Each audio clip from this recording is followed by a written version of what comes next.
crossed. Oh, looks like it's worked. Yay! Has it worked? Hello? Can you hear me? Can you see me? Can you hear me? Yeah. I know you can hear me. You're in the same room as me.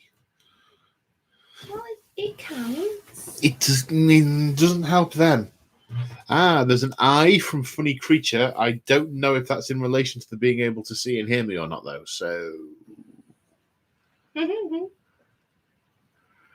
and Mick is cheering, but that may be unrelated. Hello? Can see, can hear. Excellent.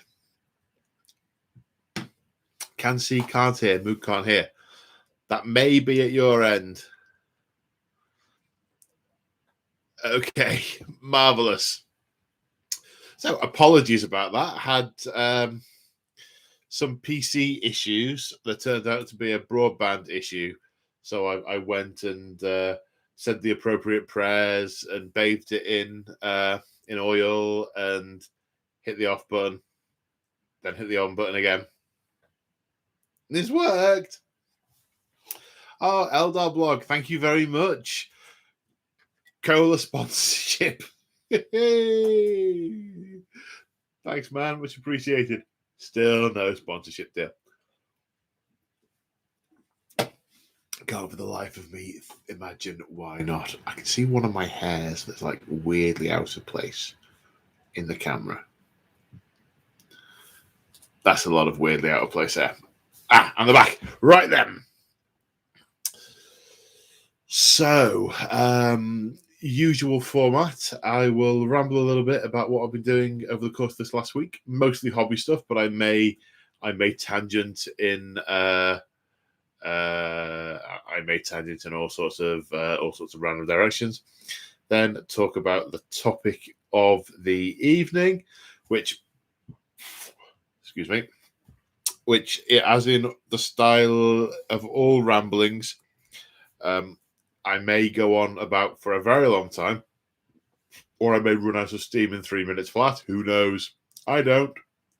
I've sort of got the idea of what I'm going to talk about, but if all I've got is the idea may percolate and develop and go wibbity wobbity wibbity wobbity woo. But it also it might go what? Sorry, I missed that. Wibbity wobbity woo. Oh, and at that point we do what? Cheer? Not so much. No. Oh, okay then. Oh wow! Super chat from Paul Gray. Keep the dream alive. Hope to see you full time eventually. Thanks, man.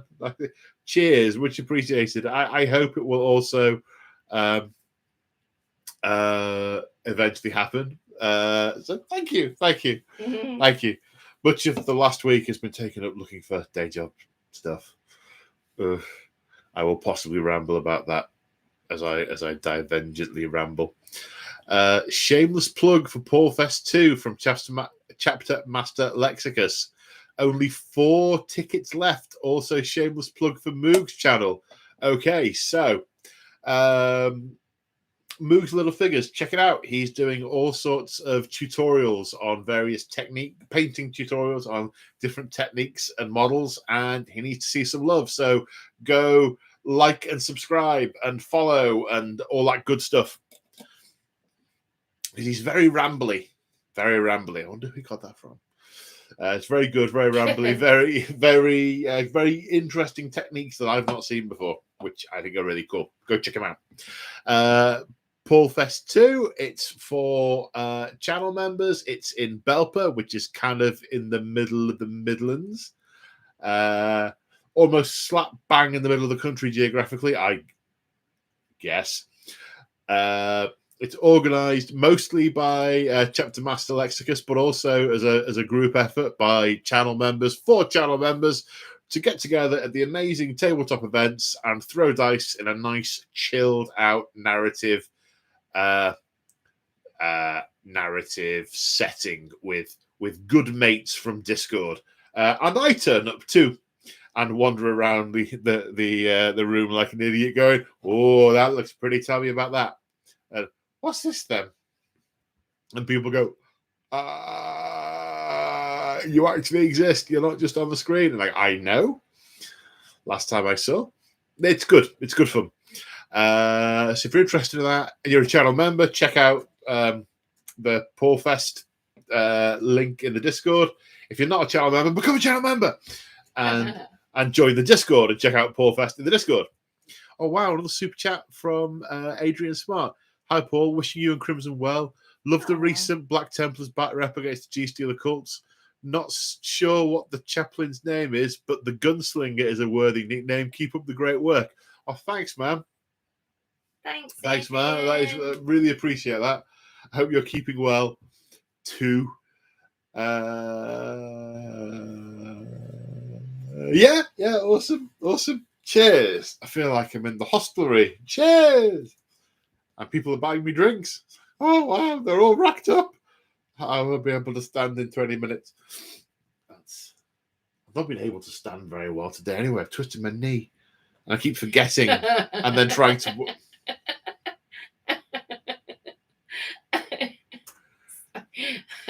It was funny every time except the time I was holding the knife.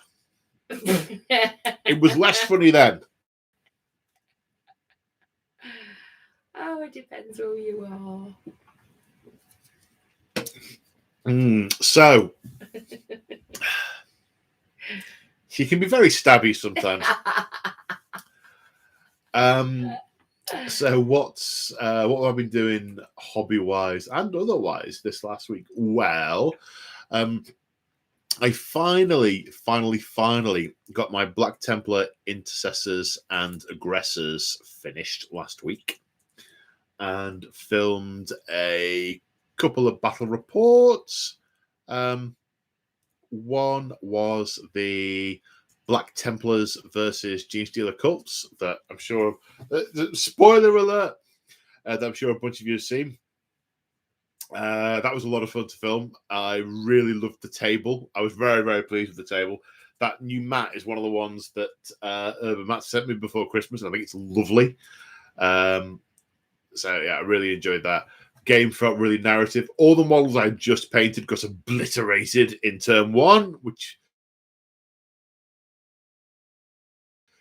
in the vital decider towards the end of the game, I got the rules wrong for both protagonists. The game came down to a Sanctus versus a Chaplain, and I got the rules wrong for both of them, so we'll call it a wash and say that, you know, the result must have been about right on the balance.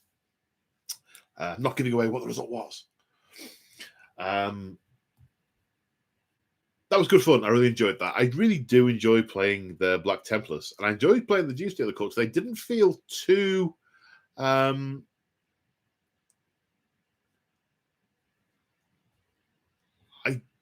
didn't feel too overwhelmed with the rules. I remember in the last edition, I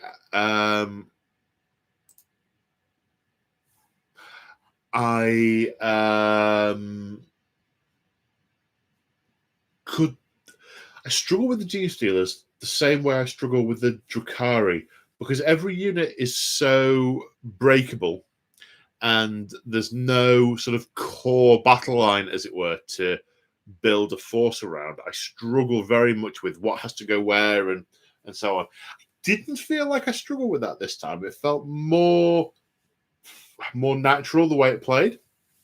Whether that's the changes in the rules, I don't know, but I enjoyed it. It made me want to paint more of them, but I want to paint more of everything. That's the problem. I've got so many things I want to paint. The painting of those Black Templars I put up on Monday, hobby vlog on the YouTubes. That was quite good. I think that's been getting some positive feedback, which was nice.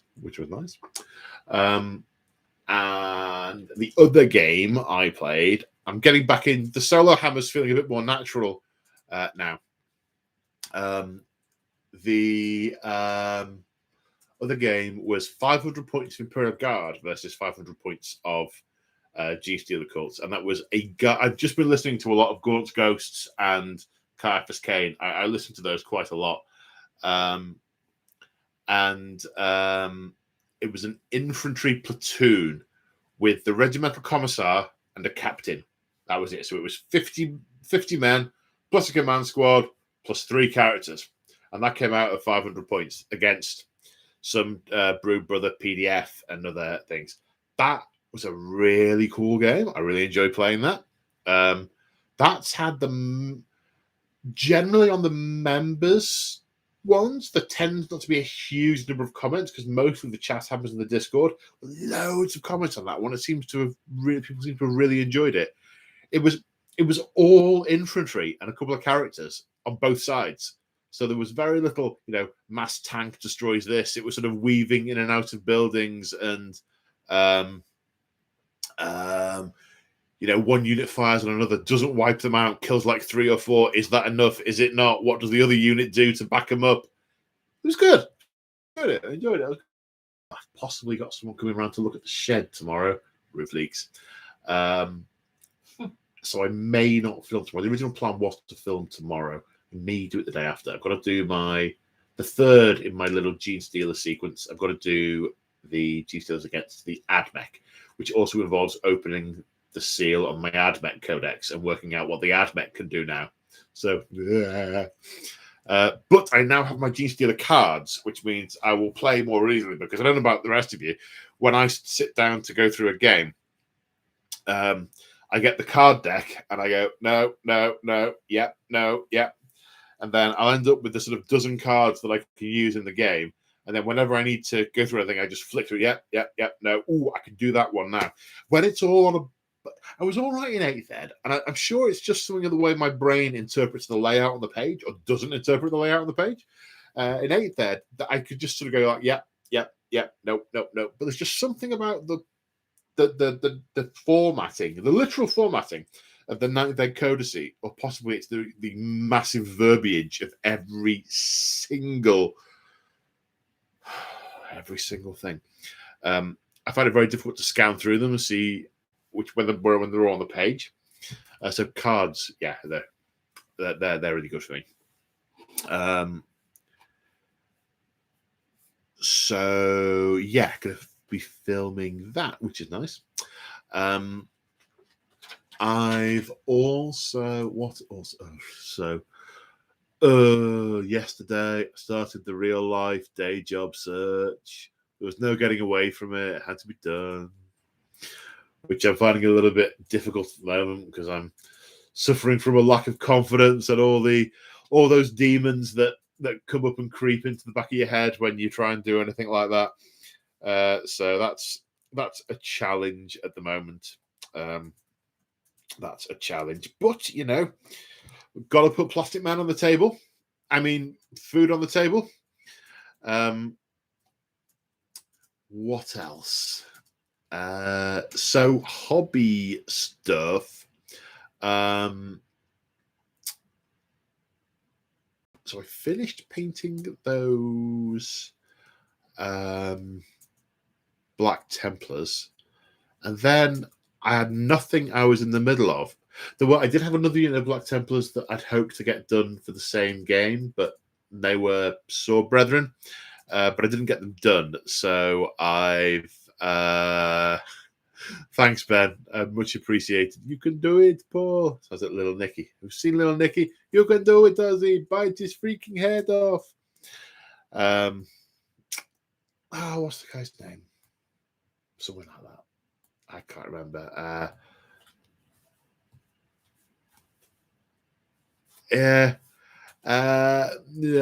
Brain. Come on, Brain. What were you about to say? Oh, yes. So, so I got it in my head that I've seen some of the new pictures of the Tau, and I thought, you know what? I'm going to pet myself a little Tau army for when the Tau Codex comes out. I don't know what's wrong with me. There's a little story with this, and I know we're not onto the main subject yet. We're still in the rambles about his week, and the subject's coming in a bit. The first army I was going to play when I returned to the hobby in 4th ed was going to be Tau. I liked the aesthetic of the Tau. They were new, they were shiny, they just appealed to me at the time. The reason I didn't end up collecting them was because me and my mates, we came back to the hobby and we didn't like 4th ed. We liked 2nd ed. So they've changed it too much. They've taken a lot of stuff out of it that we really like. So no, screw that. We're going to play 2nd ed. Booyah. And then one of our group broke ranks and got the 4th ed book and said, I think I kind of like it. We were all like, oh, God damn it, Dave. His name wasn't Dave. And he said, there's this event at Warhammer World next year called Dark Stars, and we could all go to it, and we could all collect and paint our armies in the run-up to it. And we were like, yeah, okay. Now, this was in November, and the tickets went on sale in January for the event in, I want to say, April. And I wasn't convinced, because at the time I was just coming back to it. Painting took a lot longer back then. I wasn't convinced that because you needed to have 1,900 points. It was 1,500 points and a 400-point combat patrol. And I was not convinced that I would have enough time to paint a full army in January, knowing what ticket I was going to get. And there were only 14 tickets available for the Tau. There were 14 Tau, 14 Eldar, 14 Tyrannid, and 14 Orcs. I think it was Orcs. Might not have been. I think it was Orcs. And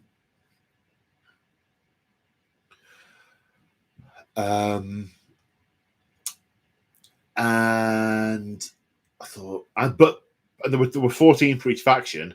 But then there were the same number again for the Imperial. So there was 52 tickets for Imperial.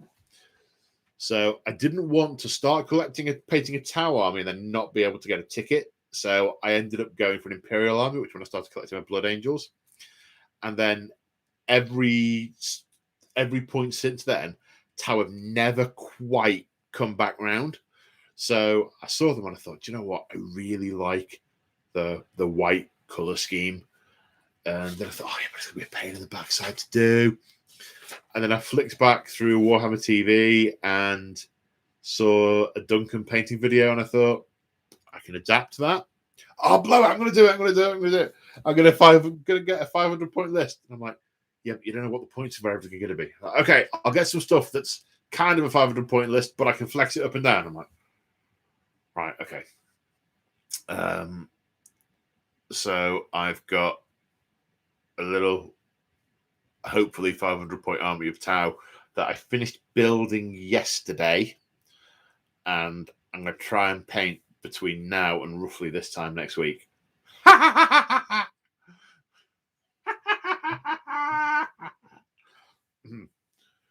What is it? It's 17 crew, 10 fire warriors, 5 drones, a battle suit, stealth suits, and a character. There's no way I can paint all that in a week. But you know, I guess we'll see. I guess we'll see.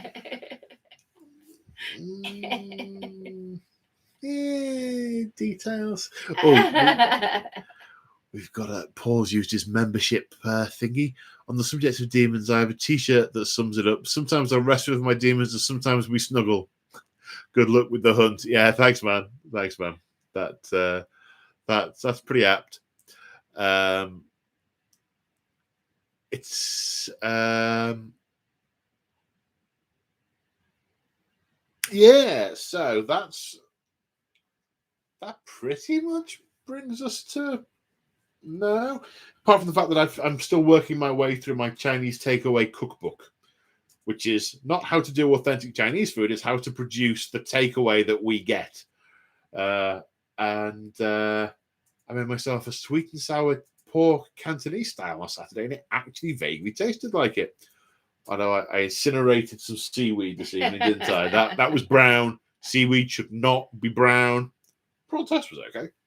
Yeah, it was. So I'm enjoying. Beef and mushroom was good last week. Yeah, it was nice. It was nice. it was nice. So yeah, so I'm enjoying cooking, and yeah, there's definitely some job hunting happening, and yeah, okay.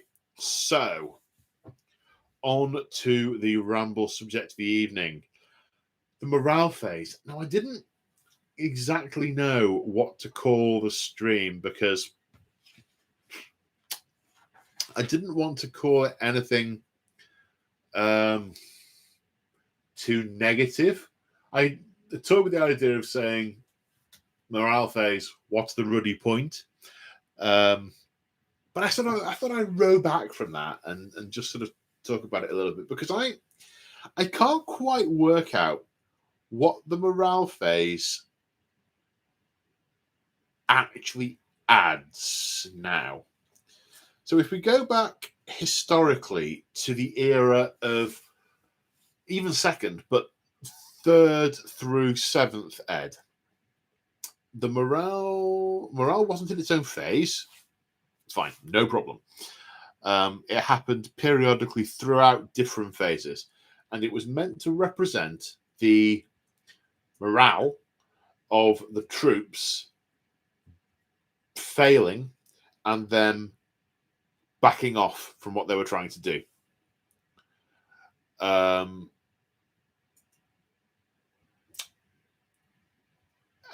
there were a number of, it had layers of complexity in it, as all the third to seventh era, which is basically the third edition of 40k. We're currently in the second iteration of fourth edition at the minute, as far as I'm concerned. Rogue Trader was its own thing, second ed was its own thing, and then third through seventh were just variations on a theme. Eighth and ninth variations on a theme. I digress. The idea was the unit took casualty. It was important what the leadership of your troops were. If the leadership was low, when they start taking casualties, they run away. Now, they might come back, but there and then they back off. And that was sort of significant in a game that lasted between 6 and 9 turns.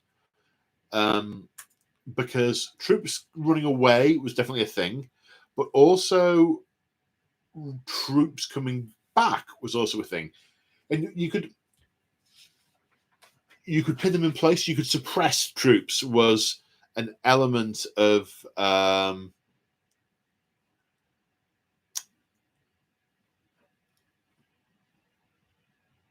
there was another pinning was the rule, but it was a facet of how disciplined they were, that if they took certain types of fire, like mortar fire, that they might have to keep their heads down, stay down, sort of thing. And the ability of the troops to push through that kind of thing. I mean, your Astartes, they don't care. The mortars are falling all around them, unless it starts to get a bit intense and some of them start dying, in which case they're like, ah. But guardsmen, casualty rates are tolerable unless the commissar's there and you just shoot someone and then, probable death, certain death. Well, I'll take the probable death, thanks, Bob. Low disciplined troops might run away. Grots, you'd expect Grots to flee to the hills as soon as anything bad started happening, unless there was a massive orc behind them they were more afraid of, etc. So the psychology, in fact, in second ed, psychology was its own thing. Fear, hatred, terror, etc. Oh, we've got a super chat from Kevin. From Kevin Cavile. Bring back second ed morale rules. No more free kills. I would rather have something like that, but I will ramble in that direction. Thanks, Kev. Much appreciated. Oh, drink. Don't mind if I do. Cheers. Still no sponsorship deal. And in 8th ed, it changed quite dramatically. You could no longer make your enemy's troops back off. They would simply run away. And that was that. Now, 8th ed was the addition of simplification and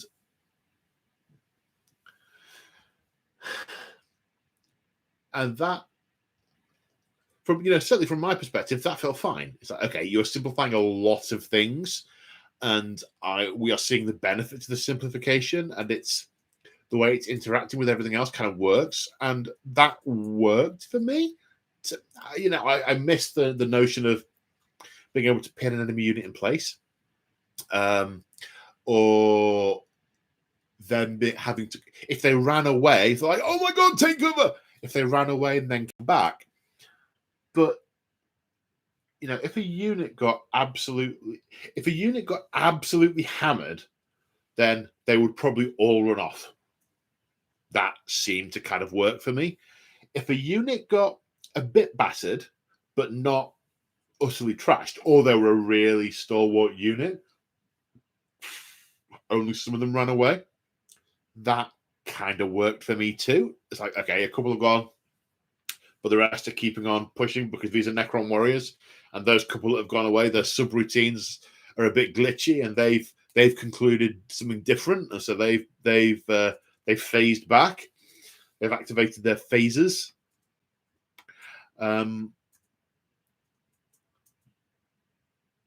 Whereas in ninth Ed, failing a morale test takes out one guy, and maybe some others based on dice rolls, but a lot of armies have got ignores the modifier for this, ignores the modifier for that. And it feels like, I was pondering this the other day, hence the subject of the ramble. It feels like the only thing the morale phase is actually used for anymore is killing off units that only have one guy left. I've seen situations where a unit of 30 grots has been, 27 of them have been butchered by Astartes Terminators. And then you fail the roll, one of the grots auto runs, but then the other two, you're going to need to roll 3s to keep them safe. So that one model is still going to be there. It's still going to be OBSEC. And that doesn't feel very narrative to me. That doesn't. I've concluded that I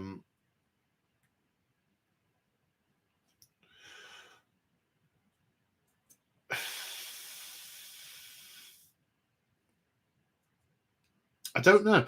I don't know what the morale phase actually adds now. It's at the end of the turn. You roll a dice. And irrespective of whether you've only lost a couple of guys and rolled bad, or whether you get obliterated if you get, sort of 25 orcs die like that, you roll a dice and you lose one guy, and you might lose a couple of others. It just seems to be arbitrary, and it's all arbitrary, isn't it? It doesn't seem to scale particularly well. It seems to have exactly the same outcome, irrespective of the nature of the fail, or the severity of the fail, or the nature of the unit. And I'm struggling to think of a reason for it actually still being in the game in the format it's in. I guess it introduces some kind of random element to match play, but match play's been about removing random elements all the way through, so I'm not sure match play would miss it. When I was thinking about something, okay, so in ninth Ed, could you do a sort of different morale mechanic and it not be over complex? Now, this isn't me trying to write a house rule, by the way. I'm not going to adopt this, but I think you could say something like, if the test has failed, you make a move where each model moves its maximum move directly towards its deployment zone. You could even do the combat attrition on top of that, and you roll a dice for each model, and on a 1, different models run away.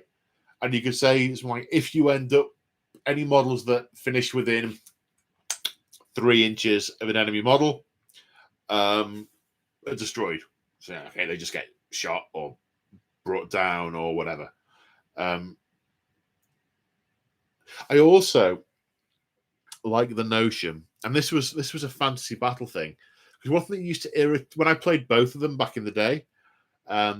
The thing I used to prefer about the fantasy battle model was as soon as you took those 25% casualties, you took the test.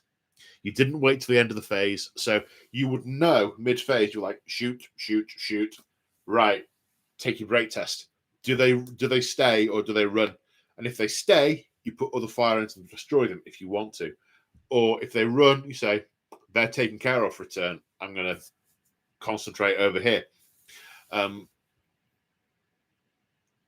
It adds such depth to the game. It doesn't morale. I mean, the leadership characteristic I think is I can't see what it's really in the narrative game. It's a non-event. It's a non-event as far as I can see. Please put stuff in the chat and tell me that I'm wrong if you think I'm wrong, or other ways of seeing it that I'm not seeing. But the more I think about it, the more I am drawn towards a 3rd to 7th style of morale where units back off. At 9th Ed, it was a change from 8th Ed that took quite a while to actually sink in my brain, and it took me a while to conclude. Actually, I'm not keen. Doesn't add anything. And ironically, and the very, very ironic thing is, and I'm not going to try and dig into how or why, I think it works really well in AOS. It's practically the same thing. Feels like it works in AOS. Yeah. You see, Kevin, you're saying it's just there to speed up the game. I don't think it speeds up the game. I mean, it's a simplified version to speed up the game, because morale took minutes to do before, and they were trimming minutes off all over the place. So that has sped it up, but let's get rid of it. Morale, meaning it now. They got rid of initiative as a characteristic. Get rid of morale. Do anything.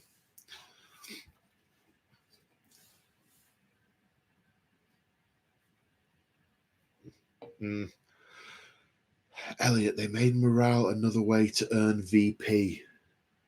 Yeah, I guess. Which is a match play thing, which is why I don't see it. So yeah, make a unit fail morale test, make this, make that. Fail morale, lose upset. Yeah, there's no orcs. I can see Mick saying your orcs should not run away in big numbers. No, that irks me as well. So, you just don't tick modifiers to your combat attrition. You know what, guys? This doesn't speed the game up. This slows it down and feels pointless.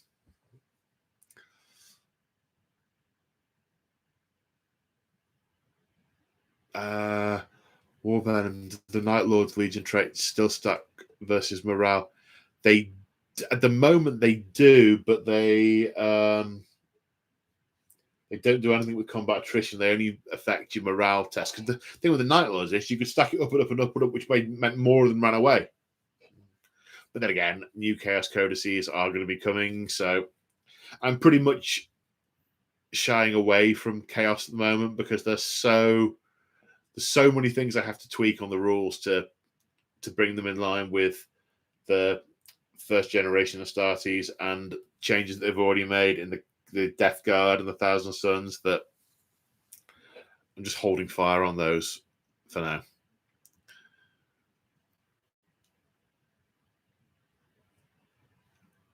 Yeah, Day of Reckoning in fantasy, the cascading effect of panic, fleeing through units, nearby units, etc. I had a game of Fantasy Battle in November with a couple of friends. We got back together and we used to play Fantasy Battle back in the day.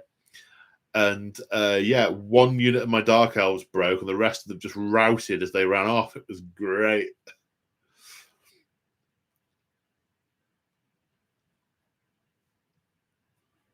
Yeah, for low morale horses. I get you, man. I get you.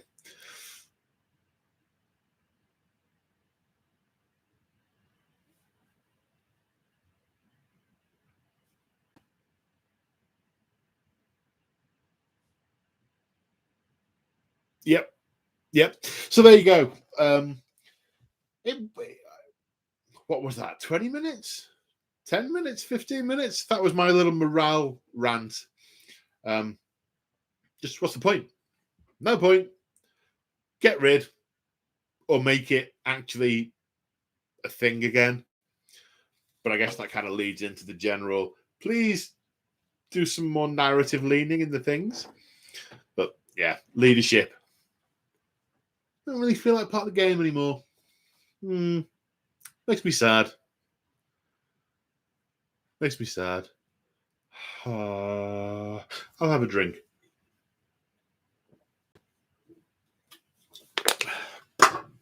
How are we doing for questions? I'm ready when you are. Okie dokie. I see you're not using Post-its this evening. No, I'm not. I dropped the Post-its down the back of the radiator last week. So I know. Oh, right, the individual so Post-its. I don't do it again. This is what I'm doing. Okay. It was very entertaining out the corner of my eye. Where she's like taking the radiator off the wall, and I go, I can't find it. And I'm like,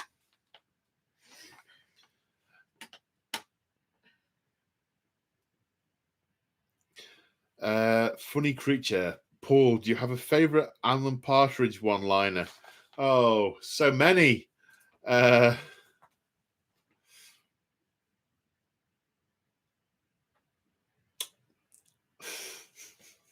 So many, and none of them repeatable on YouTube.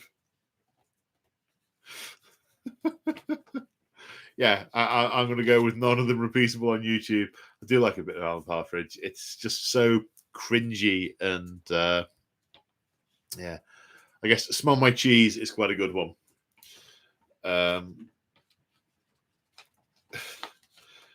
Yeah, and Cook Past Partridge. If you know, you know.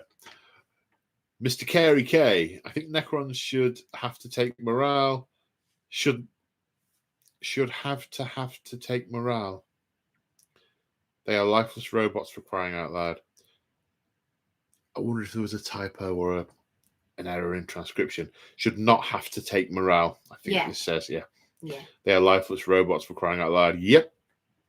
Yeah. But then again, the majority of them are lifeless robots, but that means they follow programs, and the programs have to interpret scenarios, and there are conditions by which they will do certain things. In some scenarios, they will back off and phase out completely. Now, an individual brain may interpret things in a certain way, and that's kind of represented with them having the leadership 10. So, I mean, you've got to lose a big chunk of a unit before you can fail that. But I agree. But also the individual characters and the more sentient constructs, they have more intelligence, and they are aware of their potential, not mortality, but the risk of not being able to be repaired from certain things, because there are scenarios that will kill a Necron. So I could argue that either way. There's certainly a way of spinning it from a narrative perspective when it happens. It'd be a lot easier if they just didn't. But then again, see my previous comment, 9th Ed would be a lot easier if we just didn't bother. I look at that, didn't I? Paul Gray, working on Outcasts tonight as conscripts for my Hive Militia. RLS, a damn fine kit. The Outcasts are a nice kit, and they will go well with your Hive Militia. Yeah. Bluester. Currently finishing 10 tactical marines, decided to build an old school firstborn force, starting with 2 troops and an HQ. Nice. Old school, the old force organization chart. 1 HQ, 2 troops.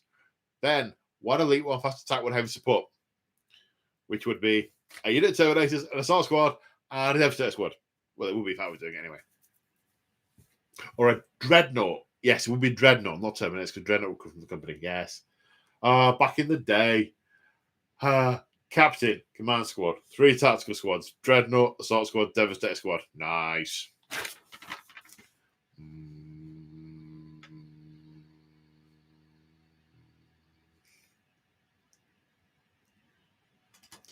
Bluester. Also recently got the pleasure of reading something from one of the new codices.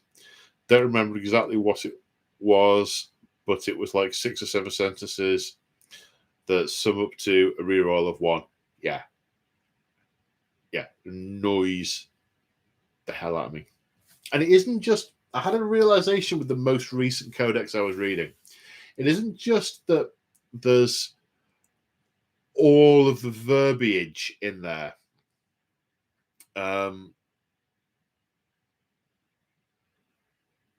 It's that you don't get to know the gist of it until you've read the dozen sentences. I was reading one and I'm like, I don't know what this actually is. I'm like, oh. And after it's like, so ignoring this, ignoring that. If it doesn't have this, if this doesn't apply, if that doesn't, then do this. I'm like, are you trying to tell me to reroll 1s or something? It was the equivalent of that. And if it had just said the 9th ed book, right?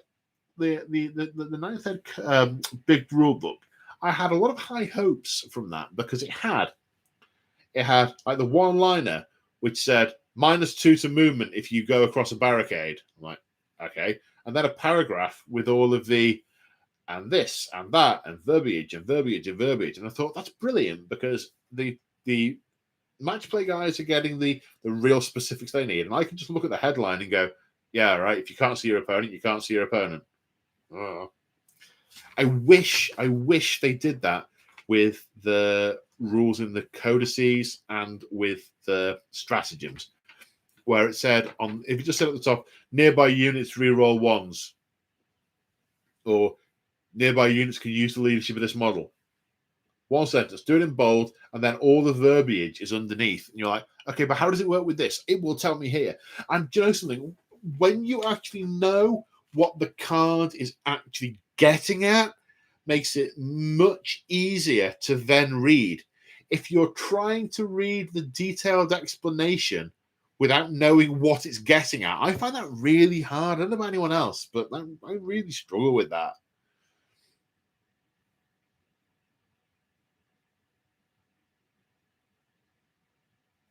Yeah. War Venom. I used to like it when you had a fearless unit versus a fearless unit, and you take armor saves by the amount you lost by. Yes, I used to like that. They would get additional hits in because if you were in a situation where things were untenable, you didn't run. Okay. The reason they were untenable is because you were about to get battered around the head. Okay. You've been battered around the head. Roll some saves. But then again, that was in an environment where armor actually did stuff. You either had it or you didn't. And there was no such thing as like an AP. They were all just power weapons. You either got your save or you didn't. And power weapons were relatively rare. So by and large, you got your save. Now, even the Soul of Someone's Boots AP -1. So I don't know how well that would work. But hey, I'm being quite salty tonight. You may have noticed. Christian. Damn you, Paul. I not only have you got me back into 40k, I've also gone and bought a Chinese takeaway cookbook and had to take an ingredient box up so the fun stoppers can borrow and cook it. Cook it. My bad. Oh, more. Yay, there's more. Bring back 8th Ed morale from Mick. Yeah, drastically prefer that to 9th Ed morale. It did actually feel like something made a difference. Kevin, it's a free kill system just to speed up the game. Yeah, I think I commented on this one as it came up. Sorry, stealing your job there. Yeah, I don't think it speeds the game up. I don't think it speeds the game up at all. But then again, I don't play match play, so I don't know. Talk gently. Just panic to Baden. Oh, just painted. Just painted a Baden. Nice. It's a nice model of him. I've got him built somewhere in the House of Shame. It's not a drawer or a cupboard or a pile or a shelf or a room. It's a House of Shame. It so is. So is. You should see the expression on her face. So is. Mick, I finished listening to the Talon of Horus today, and I now really want to buff my CSM army. Yeah, Talon of Horus is a cracking book. Really, really makes me want to redo my Black Legion. Although my Black Legion was made when, in the narrative, they were the Sons of Horus who painted their armor black because of their failure. So it's very much painted around, built around Lunar Wolf / Sons of Horus type stuff, which now it isn't in the narrative. So it made me want to paint more than 2. But it also made me look at my existing army and go, no. Oh, super chat. Jack Krallen. Thank you, Jack. My favorite psychology rule in Warhammer history is the Warhammer Fantasy Battle Orc Animosity rules, where your entire battle line could descend into a brawl. That was superb, sir. In fact, that warrants a drink. Yeah, I used to love that. Demon Animosity as well. If you had the units too close to each other, they'd just turn on each other instead. I used to love that. Love that. It was fun, right? It was fun. But what I imagine is let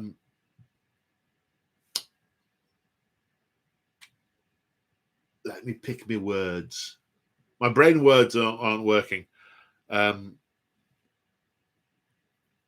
From looking at the difference from the 8th Ed Orc Codex to the 9th Ed Orc Codex, the 8th Ed Orc Codex had a lot of really fun random stuff in it.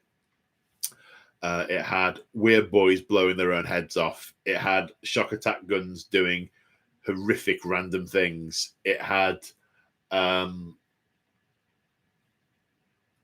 chuckers and units that could just implode on themselves. And even 8th Ed, there wasn't that much of it. But that all got stripped away, it feels like it did, for 9th Ed. And I think the deliberately random elements of an army where they're just unpredictable, they either win big or lose big through circumstance and chance, I imagine that's been intentionally removed from the 9th Ed view of the world because of the leaning towards match play.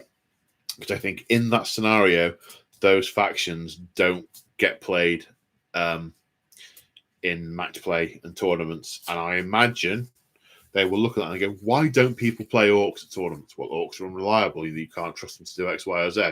Oh, right. Okay. We'll change that. Is what I infer. Could be totally wrong.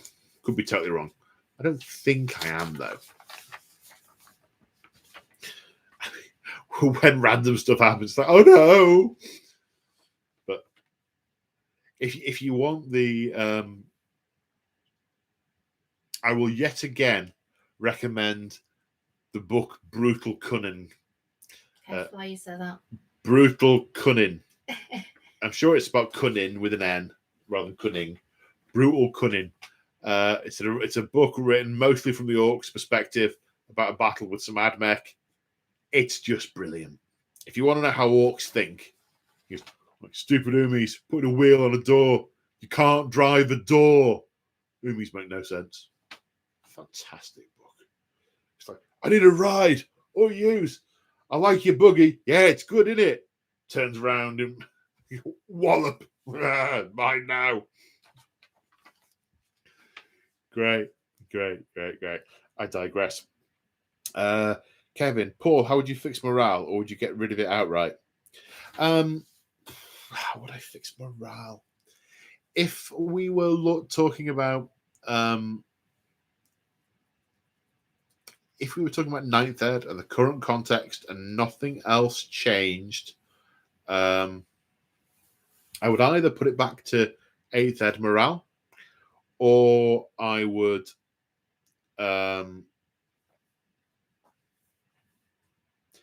make the result of the test make you back off towards your deployment zone by your movement. And if you ended up within X number of inches of the enemy, the models were destroyed. Very simple, very straightforward, but physically made you move away from an objective or back off out of combat. And then you roll the combat attrition test. That's what I'd do. Yeah, keep it as it is, except you have to move your movement distance away.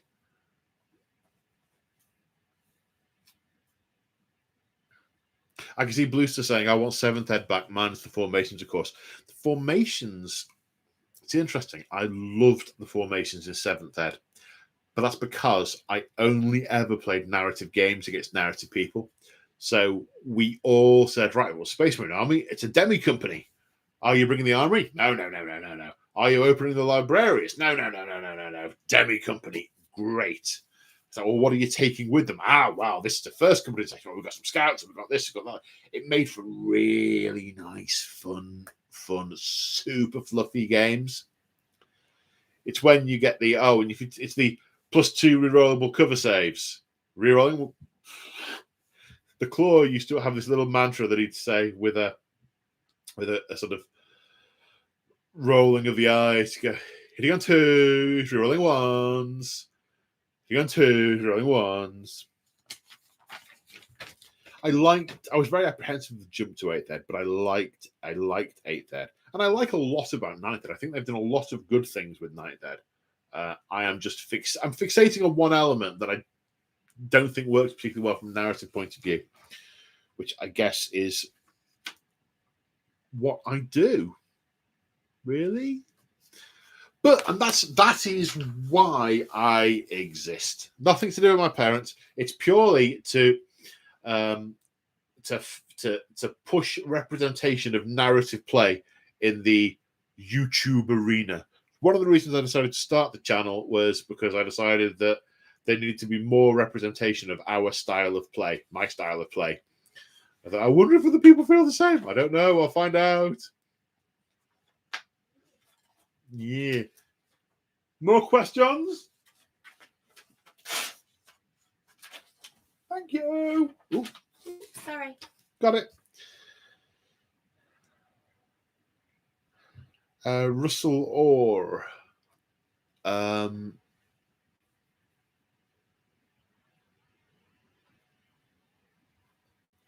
Morale is up to the interpretation. I don't think the Marines are running away. I assert that they are heroically pulling their terribly wounded brothers off the battlefield, saving their lives. I agree. That's definitely how I interpret those kinds of things. Or wounds that they've taken earlier in the combat. This Marine has now gone into a healing coma because he's lost 2 limbs and like 7 pints of blood. So I'm not dead. I just need a bit of a lie down. I completely agree. And that is how I interpret that when they do run off in the 9th ed world. Another one from Bluester. A lot of the old rules feel better. It's like 9th ed lost a little bit of the 40k soul. I agree. But I think the soul of 40k is what you do with it and what you make of it. I make videos with a mostly unaltered 9th ed rule set, apart from just a couple of things that I really can't bring myself to use, with a mostly unaltered rule set. But I still feel the soul of the 40k universe in the game when I play it. I do have to inject it. It doesn't come naturally. It needs shoving in there, like stuff in a turkey. Christian.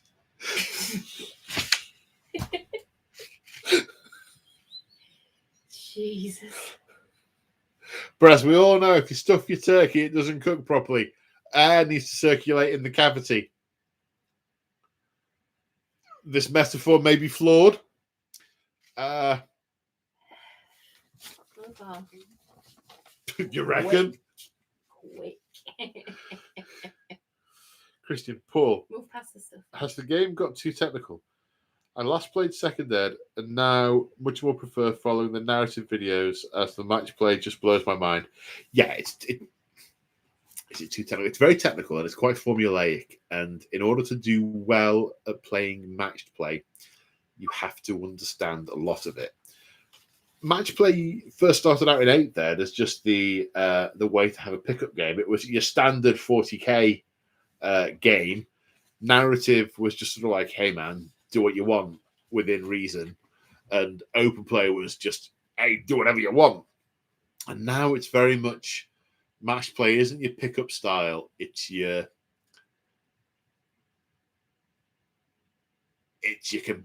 super competitive game.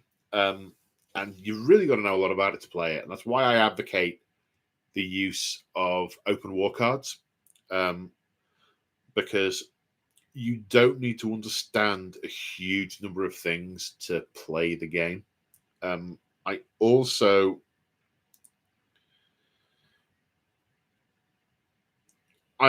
think that if you can play the game as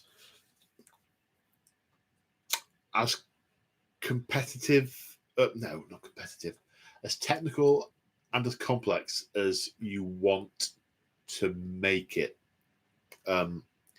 It's entirely possible to just use your 10 pages of your basic rules, which has got, as I said before, summarized.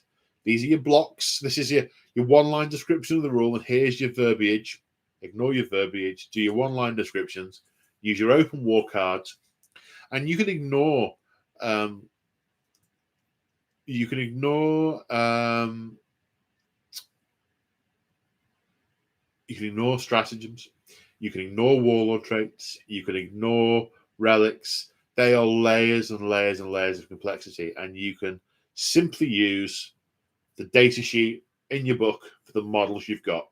And do you know what? Just doing that and using open war cards can make for a really, really, really fun game, which is ironically basically what I did in the last battle report. It's a members battle report, so some of you won't have seen it, but it's 500. I mentioned it earlier. It's 500 points of guard infantry versus 500 points of gene stealer infantry.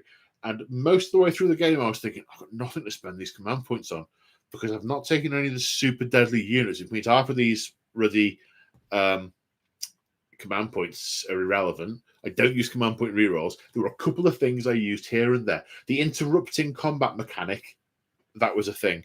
But you know what? I kind of prefer the AOS one where you alternate irrespective of who's charged. It's much simpler. And I like that. You can do away with all those things, and it doesn't make a huge difference to the game. You can just strip it down to just what's on your data sheet. And I have toyed with the idea of doing if you want to get into 40k and lore looks pretty complex, just this is how you do this. This is how you play it to start.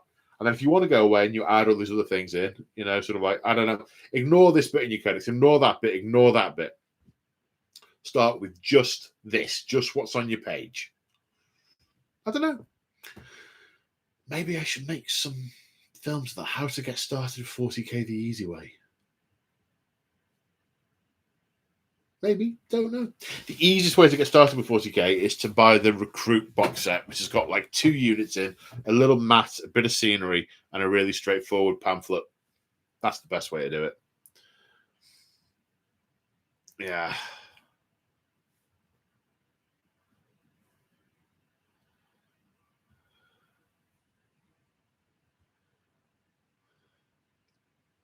are we doing?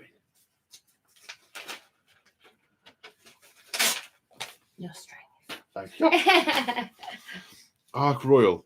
I recently rewatched Angels of Death as a binge, but I watched episode 5, the prequel, as the opener, and I think it worked better. Did you like the show? I did like Angels of Death. I like Blood Angels. I liked the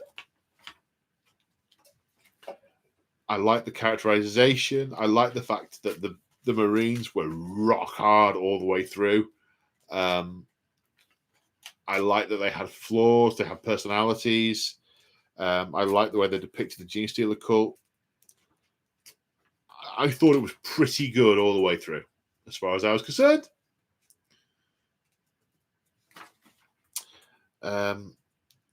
Bluester. Is there a prototype of 10th out already? I imagine there is. I am not a playtester, so I am not privy to such things. Don't be sorry, Bluester. We love it. What's he sorry for? Oh no, don't be sorry for chattering. Sorry. No. It. If I didn't want people to chat, I wouldn't have the chat enabled. And it would be fairly boring. Yeah.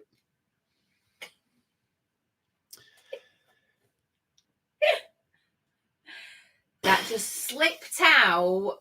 I mean as interactive. Not boring at all. Stop digging. Okay, so we've got an 8-month message from EJ Glencross. Random idea. Do you think 40k would benefit from moving to D8 or D10 so they can account for more nuance in the stats between the units and factions?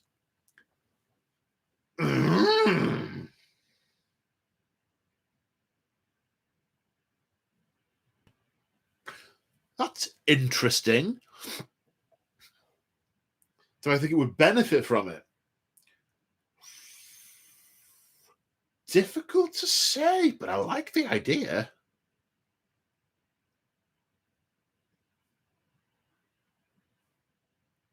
Must be good if it's making you quiet. Sometimes I don't think you're on my side. I am.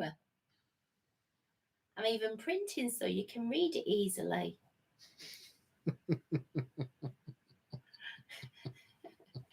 You love me, really.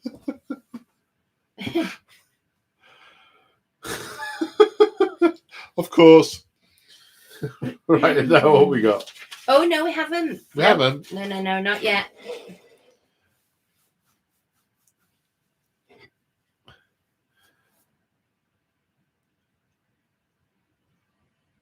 Great idea. Got all my old beakies out. Would love to see you break it down for a simple, stupid game so me and the fun stopper can try playing, having watched your tutorial. I'll see what I can do. With the work starting up, I don't know how long it might take, but maybe that's something we could do. What's that? Well, the idea of doing a really slim, doing a video showing how to trim down a lot of the complexity out of it and just play with the real basics. Oh yeah, that'd be good. We were talking about something very similar, weren't we, for sort of new starters into it, just making things a little bit easier to paint and like back to basics for you, I guess.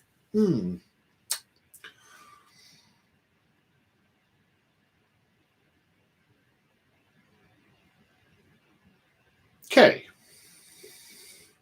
Well, if you'd be up for doing some filming, we could try that. Yeah. You film my hands. Camera shy. Not at all.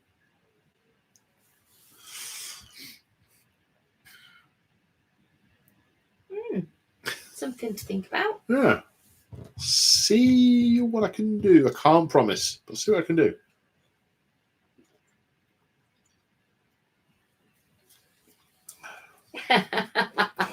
Oh, Kevin. Oh, I love Kevin. What's he said?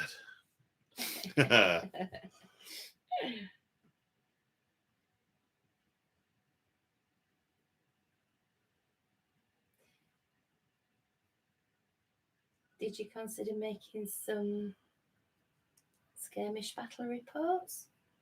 Something like Kill Team? I do not have enough brain Or space the for Kill Team. NWG? I am struggling with my brain space and keeping the sausage machine fed for public YouTubes and the members lounge. You've got to keep the content going, and not counting painting models, they take days to film battle reports. Normally I will start at sort of 11 in the morning, but I'll finish at sometime between 8 and 10 in the evening. Very very mentally draining. So I don't.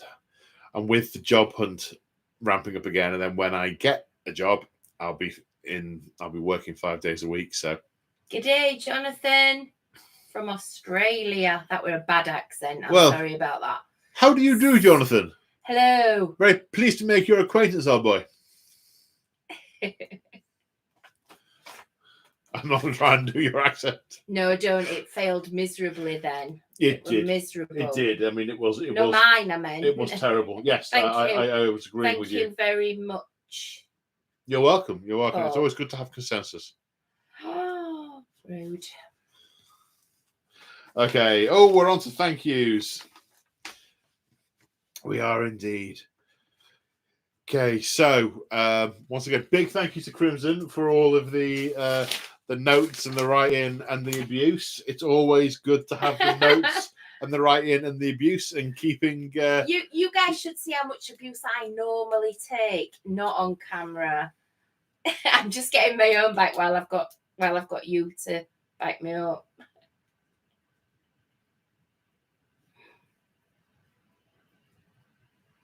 They'll think you're frozen if you do that. I know. Big thank you to everyone who has super chatted. Eldar Blog, Paul Gray, Chapter Master Lexicus, Adrian, Kevin, Jack. Thank you very much, guys. It is very, very much appreciated. Big thank you to all the channel members, the Patreons. You're helping me head towards the hobby dream. It is amazingly appreciated. Kevin again. I'm trying to remember all the thank yous. What's he said? Kevin. Oh wow! Towards teaching Crimson 40k, Kevin. Oh. Wow, man! Thank you very much.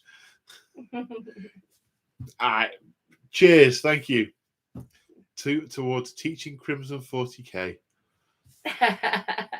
The Paul face does say it all, Booster. I totally agree. Yes. I don't know why it comes up first on your feed. You're just watching and it comes up afterwards on mine, and I'm hosting.